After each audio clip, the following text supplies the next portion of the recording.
Ahí está, voy a poner a grabar. Y vamos entonces ahora sí a compartir pantalla. Recuerdan ustedes que nosotros ya habíamos empezado a charlar sobre el estado gaseoso y habíamos visto que, eso lo habíamos visto antes, que existen, ¿verdad?, leyes que cumplen todos los gases en general, ¿no? A diferencia de lo que pasa con los sólidos y con los líquidos, ¿no? En donde existen fuerzas de atracción importantes, ¿sí?, tanto entre las partículas del sólido como entre las partículas del líquido. Y la presencia de esas fuerzas de atracción, precisamente, lo que hace es que cada sólido se comporte a su manera y cada líquido se comporte también a su manera. Y poníamos ejemplos, ¿no? Es decir, dos sólidos tienen una dureza diferente. ¿Por qué? Porque el sólido más duro tiene fuerzas de atracción más grandes entre sus partículas. Dos sólidos funden a temperaturas diferentes. ¿Por qué? Porque el sólido que funde a mayor temperatura presenta fuerzas de atracción más potentes entre sus partículas, y entonces necesito llevar ese sistema a mayor temperatura, a un grado de agitación mayor, para que las fuerzas de atracción empiecen a debilitarse y el sistema se me desordene y el sólido se me transforme en un líquido.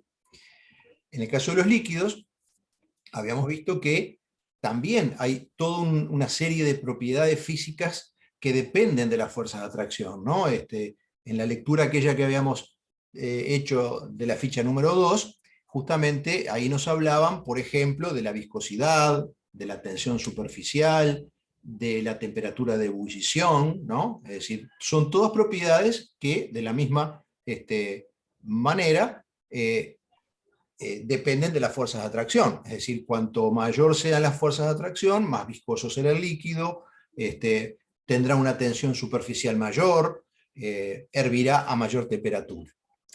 Sin embargo, en el caso de los gases, en donde las fuerzas de atracción son prácticamente inexistentes, los comportamientos físicos son homogéneos, es decir, todos los gases tienden a comportarse de la misma manera.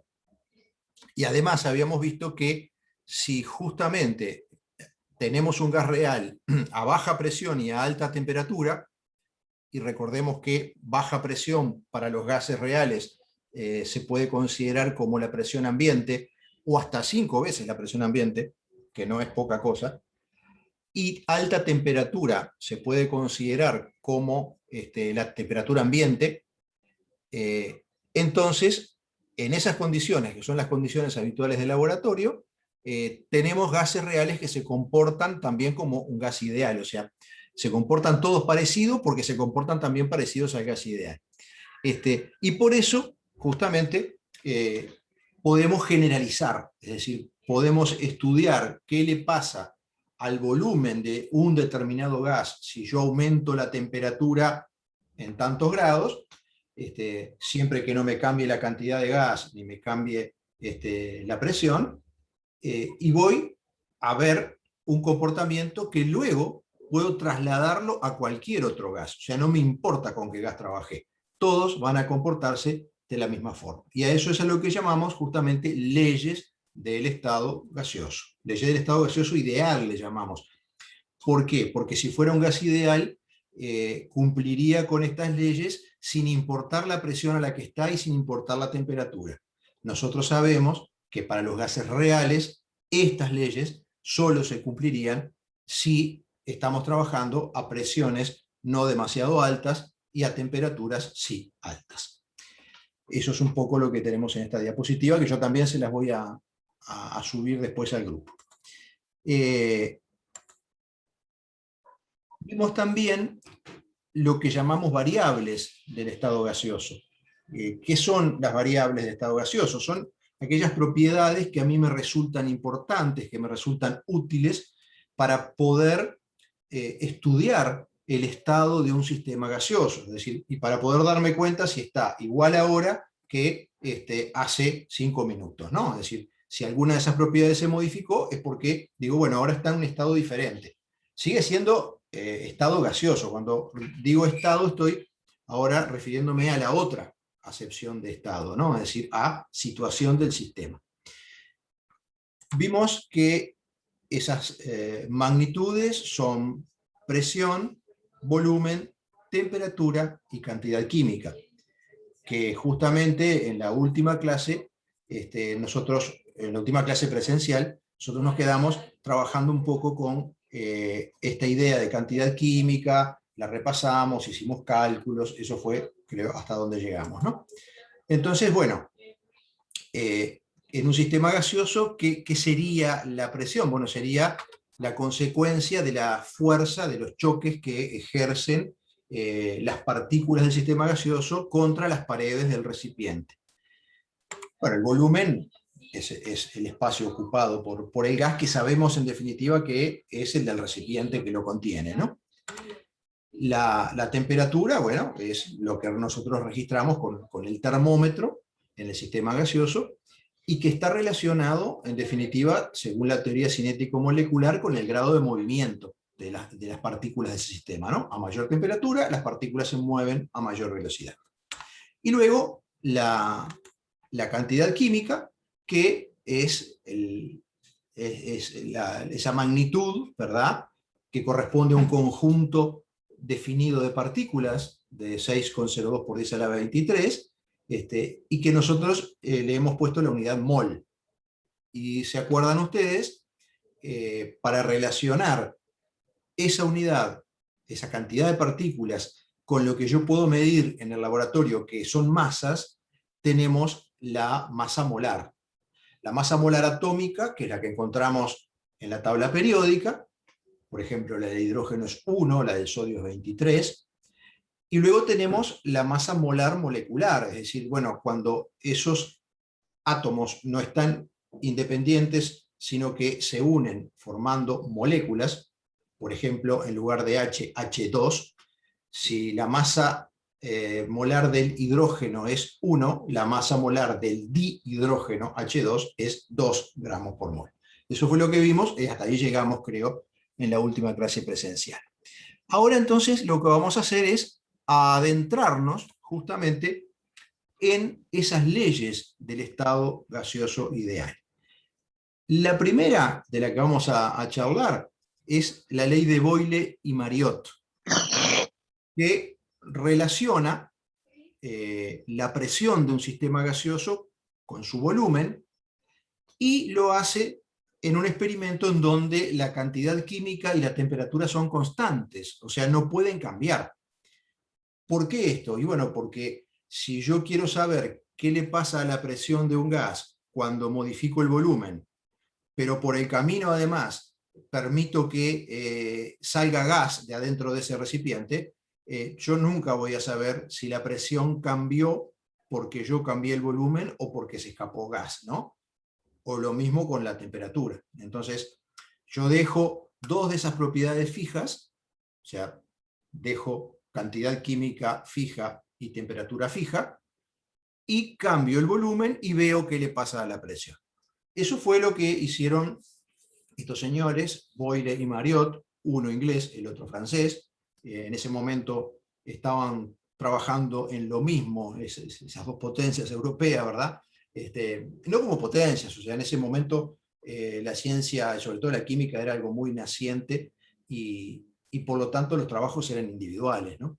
Generalmente eran nobles con mucho dinero que tenían inquietudes y se armaban sus propios laboratorios, hacían sus experimentos y sacaban sus conclusiones.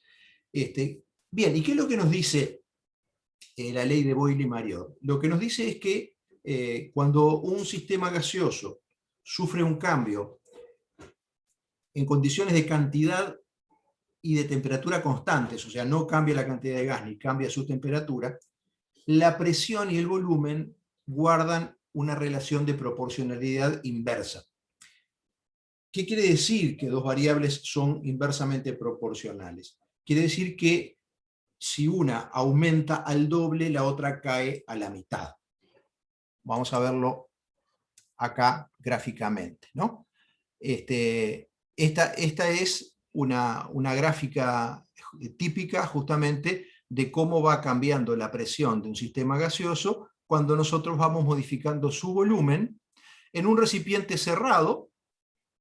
O sea, por eso justamente estoy tranquilo de que la cantidad química no puede cambiar, ahí no entra ni sale nada.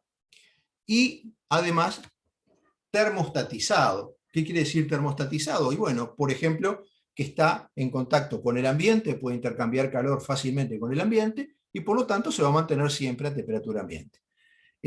Termostatizado quiere decir a temperatura fija. Capaz que les llama la atención que la unidad de presión aquí no son ninguna de las que nosotros mencionamos en clase, con las que estuvimos haciendo trabajos. Acá se usa el bar, pero no importa, es decir, lo que quiero ver lo veo perfectamente bien, ¿no? Fíjense ustedes, cuando el volumen es 1 litro, la presión que registra ese sistema es de 4 bar, ¿verdad? Cuando yo llevo el volumen a 2 litros, o sea, aumenté el volumen al doble, ¿qué le pasó a la presión? Cayó a la mitad, se fue de 4 a 2. Proporcionalidad inversa, ¿verdad? Lo mismo que aumenta uno es lo que disminuye el otro. Ahora, cuando yo llevo el volumen a 4 litros, o sea, el doble de la anterior, la presión cae a la mitad de la anterior. Cae de 2 litros a 1 litro. Y si yo comparo el volumen final de 4 litros con el volumen inicial, que era 1, en ese caso, si yo tomo como punto inicial el 1 y como punto final el 4, el volumen creció 4 veces, ¿no? ¿Qué pasó con la presión? Bajó a la cuarta parte, se fue de 4 a 1. ¿Ven? Eso es lo que quiere decir proporcionalidad inversa. Y este es el tipo de gráfico, ¿ven? Como una especie de tobogán, ¿no? Es el tipo de gráfico típico de una proporcionalidad de tipo inverso. ¿Y qué tiene de especial este tipo de proporcionalidad? Fíjense lo que va a aparecer ahora. Tomo uno de esos puntos en el gráfico, ¿no? Uno cualquiera. Ahora tomo otro punto en ese gráfico. Vean ustedes. Si yo dibujo ahora un rectángulo, ¿no? Digo, esto serían las coordenadas del punto 1, ¿verdad? Volumen 1 y presión 1 son las coordenadas que me permitieron a mí marcar ese punto cuando hice la gráfica. Pero si yo miro el dibujo acá, lo que me quedó es un rectángulo que tiene un lado que vale 4 y otro lado que vale 1. Vamos a mirar ahora el rectángulo que corresponde al punto 2. Este rectángulo, ¿verdad?, tiene un lado que es P sub 2, que es 2, y el otro lado que también es 2, que es B sub 2. ¿Qué se está manteniendo acá? Y bueno, lo que se está manteniendo son justamente las áreas de estos rectángulos, ¿no? Si el primer rectángulo tenía por lado 4 y el otro lado era 1, 4 por 1 me da 4. Si el segundo rectángulo tiene por lado 2 y el otro lado es 2 también, 2 por 2 me da 4. Y si dibujáramos un tercer rectángulo, que sería el de este punto, llamémosle punto 3, los lados serían 4 sobre este lado del rectángulo y 1 sobre este otro, o sea, 4 por 1, 4 nuevamente. O sea que cuando la proporcionalidad es inversa, hay algo que se mantiene constante, que es el producto entre las dos variables. Entonces yo no, digo, Boyle, que se dio cuenta de eso, además de decir, bueno, son inversamente proporcionales, presión y volumen, si el cambio tiene lugar con cantidad química y temperatura constante, escribió esta ecuación. Dijo, bueno, si el producto de la presión por el volumen para cualquier punto de esta gráfica me da siempre lo mismo, yo puedo escribir esto. Presión 1 por volumen 1 va a tener que ser siempre igual a presión 2 por volumen 2. ¿Y eso qué me permitiría hacer a mí? Bueno, me permitiría calcular cualquiera de estas variables si conozco las otras tres, ¿no? Si yo conociera cuánto vale B1, cuánto vale P1, y luego me dicen que el volumen cambió hasta 2 litros, puedo darme cuenta fácilmente que la presión final tiene que haber sido 2 bar.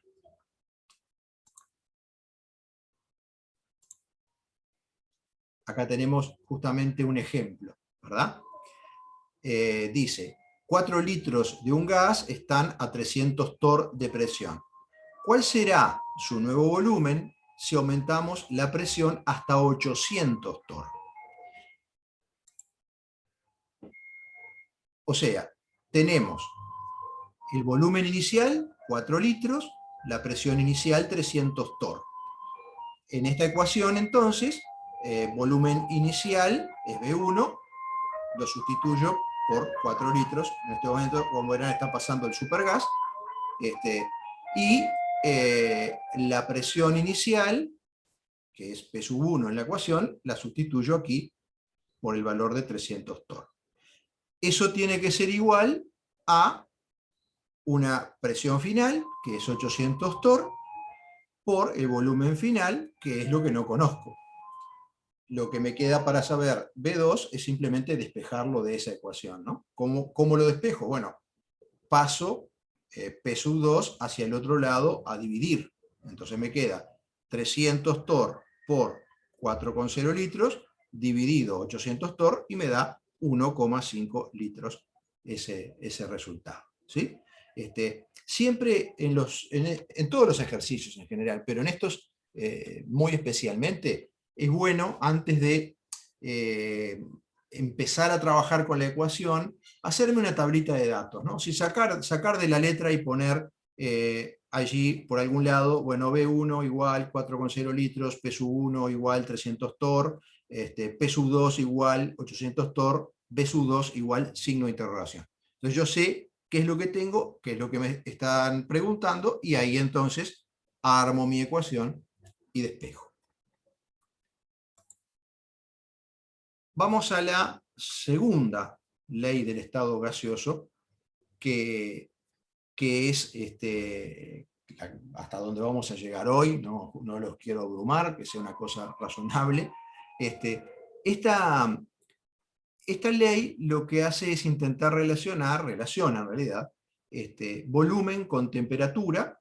El trabajo, si bien originalmente no se hizo en escala Kelvin, se hizo en escala Celsius, la ley hoy nosotros la formulamos en Kelvin, o sea que vamos a dar su formulación directamente en escala Kelvin. O sea que si relaciona volumen y temperatura, en este caso el experimento tiene que haberse hecho manteniendo la cantidad de gas constante y la presión también constante. ¿Qué es lo que dice nuestra ley? Dice que cuando un sistema gaseoso sufre un cambio en condiciones de cantidad y presión constantes, o sea, no cambia la cantidad de gas y tampoco cambia la presión del sistema, el volumen guarda una relación de proporcionalidad directa con la temperatura en escala Kelvin. ¿Qué quiere decir que dos variables son directamente proporcionales? Que lo mismo que varía una es lo que varía la otra. Es decir, si una variable se duplica, la otra también se va a duplicar. Si una variable se triplica, la otra se va a triplicar. Si una variable cae a la quinta parte, la otra va a caer también a la quinta parte. Eso es lo que me están diciendo cuando me dicen que dos variables son directamente proporcionales. Y el tipo de gráfico que se obtiene cuando dos variables son directamente proporcionales es una recta que además, si yo la proyecto, pasa por el cero. ¿Sí? Eso es el gráfico típico, ¿no? Vean justamente el sistemita que nos dibujaron, ¿verdad? Un sistema cerrado, eso me garantiza que no pueda cambiar N, no pueda cambiar la cantidad de gas, y una pared que se puede mover, puede subir y bajar, para que el volumen pueda cambiar, pero con una pesita arriba. Es decir, la presión es siempre la misma, es la del ambiente más la que hace la pesita que está arriba de esa tapa móvil. Entonces yo ahí estoy tranquilo que la presión no puede cambiar. ¿Por qué? Porque se va a mover la tapa siempre sometido a la misma presión y va a dejar de moverse cuando la presión adentro y afuera sean iguales.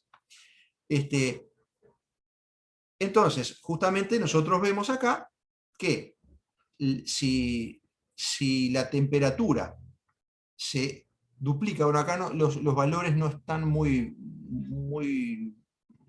claros, acá hay un 400, acá hay un 500, no logramos ver una duplicación para ver cuáles son los valores correspondientes a los volúmenes, ¿verdad?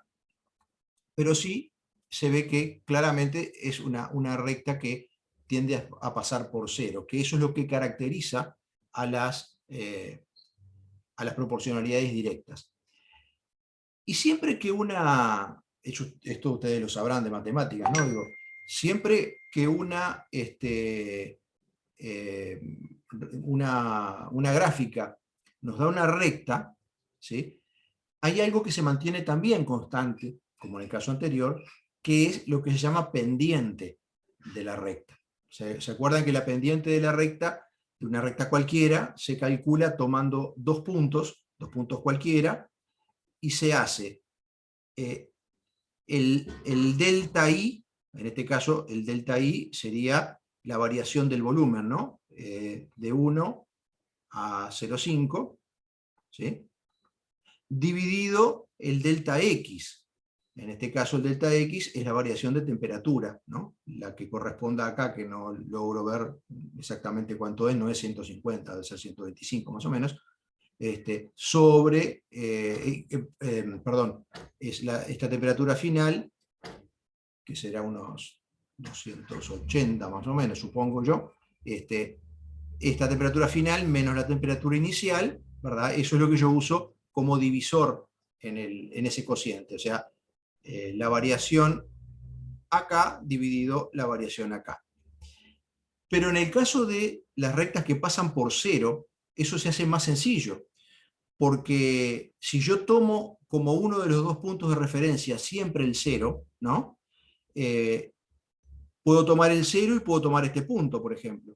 Entonces, ahí la pendiente simplemente la calcularía haciendo 0,5 menos 0, que es 0,5, dividido, pongámosle que acá sea 125, dividido 125 menos 0, o sea, me queda 0,5 sobre 125. Simplemente divido el valor que aparece de este lado sobre el valor que aparece de este otro lado.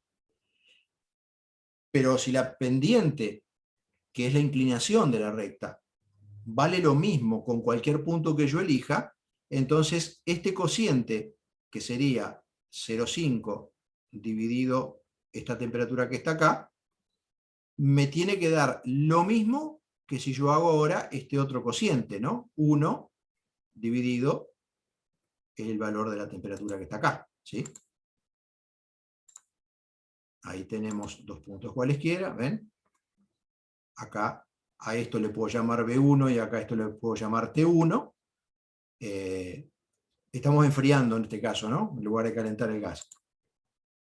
A esto le puedo llamar V2 y a esto le puedo llamar T2, ¿sí? Y como B2 sobre T2 me da la pendiente y B1 sobre T1 me da la pendiente también, y la pendiente es única para una recta, entonces yo puedo igualar esos dos cocientes. Y me queda una ecuación que funciona igual que la anterior. Si yo tengo tres datos, el cuarto dato lo puedo calcular siempre. Lo que no tiene la misma forma matemática. Acá son dos cocientes igualados, no un producto. Pero la idea es la misma, ¿no? Un estado inicial, un estado final, conozco tres datos, averiguo el cuarto dato. Lo que sí tengo que recordar, y eso es clave, es que la temperatura tiene que estar en escala Kelvin. Yo no puedo resolver estos ejemplos, estos ejercicios de ley de Charles, usando la temperatura en Celsius, porque no me va a dar nada. O sea, la proporcionalidad en escala Celsius no es directa. Vamos a ver un ejemplo nuevamente, ¿no? 2 litros de un gas se encuentran a una temperatura de 10 Celsius. ¿A qué temperatura se hallará si sufre un cambio con cantidad y presión constantes y su volumen final es de 5 litros? 5,00 dice ella. Bueno, entonces, ¿qué es lo primero que voy a hacer? Bueno, lo primero que voy a hacer es no olvidarme de que mi temperatura no puede estar en Celsius, tiene que estar en Kelvin. Y para pasar de Celsius a Kelvin, esto creo que lo habíamos llegado a mencionar en la última clase presencial o en la anterior, debo sumar 273. O sea que estos 10 grados Celsius son en Kelvin 283 Kelvin. El Kelvin no se llama grado, ¿no? Se le pone directamente el término Kelvin. Entonces, lo que hago es, como hice la vez anterior, mirando mi ecuación, en donde está B1, T1, B2 y T2, lo que hago es sustituir. Donde estaba B1, pongo 2 litros. ¿Sí? Donde estaba T1, pongo 283 Kelvin, o sea, los 10 Celsius pasados a Kelvin. Y donde estaba B2, pongo 5 litros, y me quedó como incógnita justamente lo que me pedían, ¿no? La temperatura final del sistema. Y ahora lo que tengo que hacer es despejar, o sea, ahora es matemáticas nada más, ¿no? Como mi incógnita está en el denominador, lo primero que voy a hacer es pasarla hacia el otro lado del signo igual para que aparezca en el numerador, ¿no? Entonces me queda 2 litros dividido 283 Kelvin por T sub 2 igual 5,00 litros. Y ahora lo que voy a hacer es dejar T sub 2 sola. ¿Cómo lo hago? Y bueno, tengo que empezar a pasar estos valores hacia el otro lado. 283 Kelvin están dividiendo, van a ir al otro lado a multiplicar.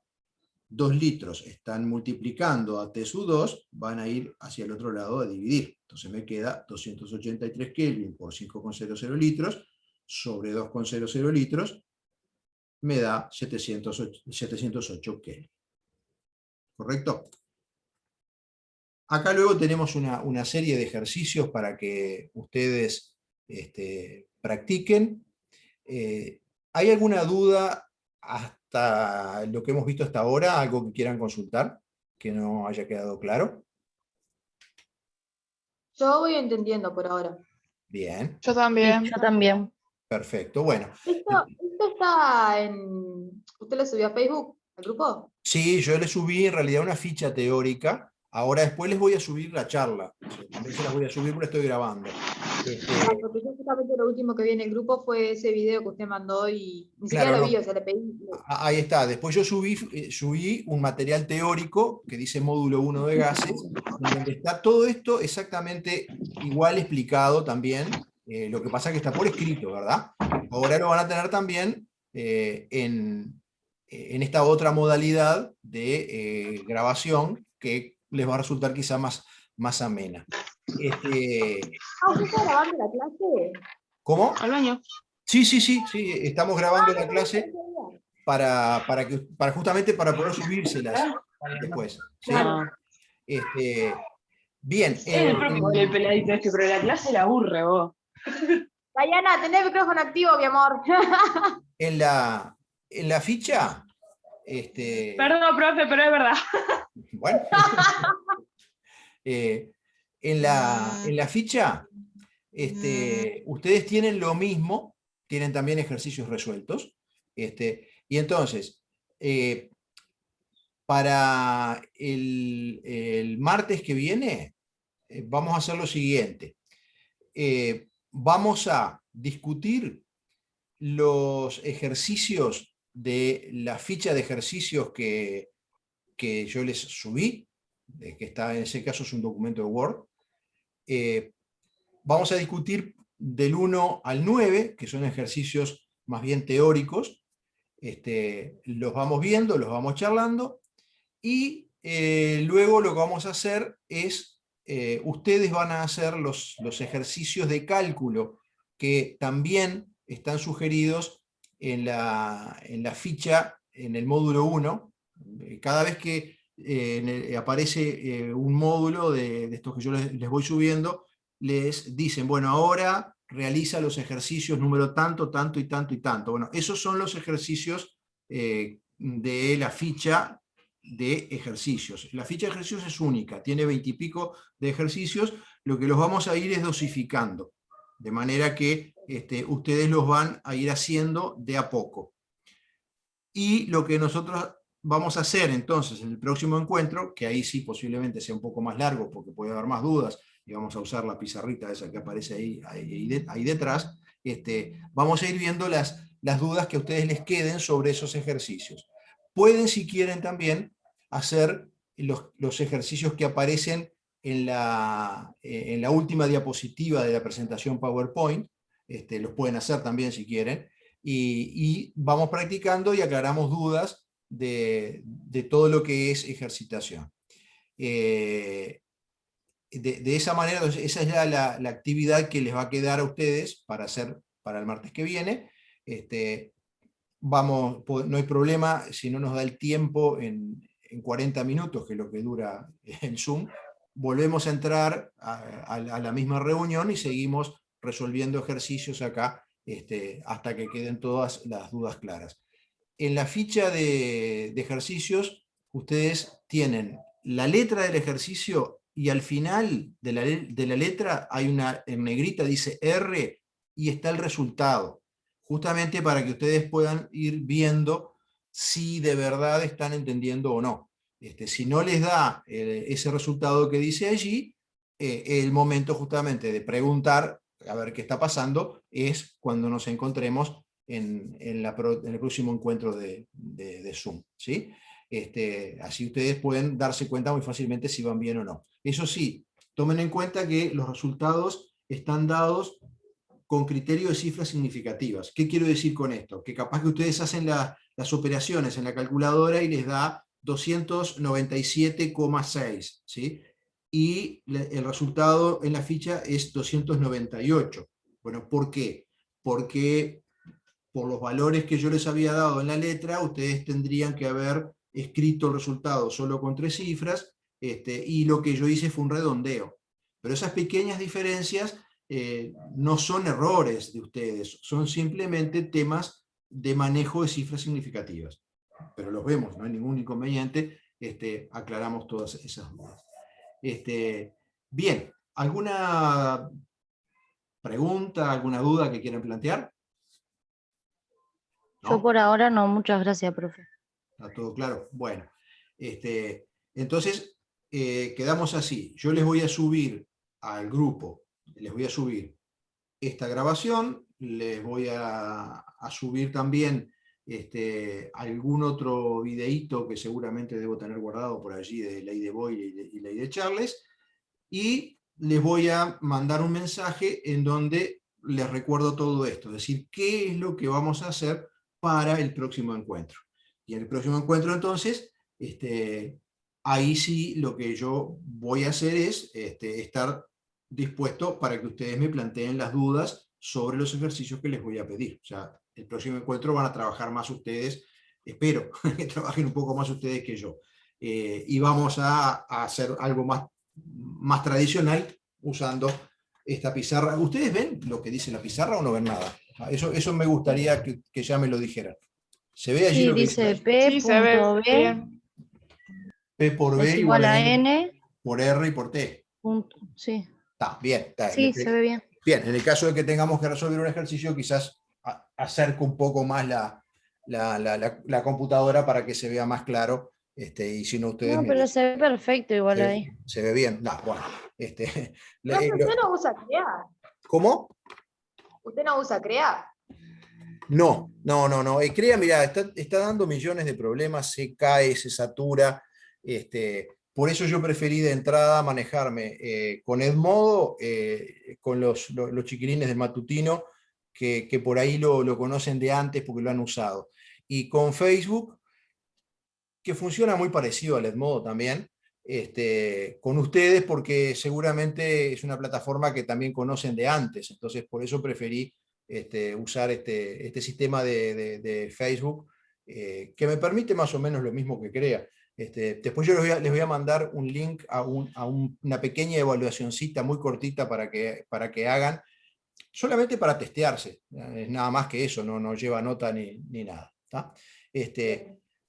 Bueno, si no hay dudas o preguntas, estamos en el último Yo lo que no minuto. entendí, ¿Cómo? y ya lo dejo en paz, yo lo que no entendí es, por ejemplo, los ejercicios que hagamos, que usted mande, tipo los hago y los guardo y después en algún momento usted los corrige, no los mando, o sea, no se los No, muestro. no me los mandás. Los discutimos presencialmente acá, digamos, ¿está? Sacamos las Está dudas, además, sacamos las dudas todo por acá. Porque descansaba y no se olviden que ustedes en realidad tienen 2 evaluaciones, que son nada más, una sumativa y la prueba, o sea que no, sí.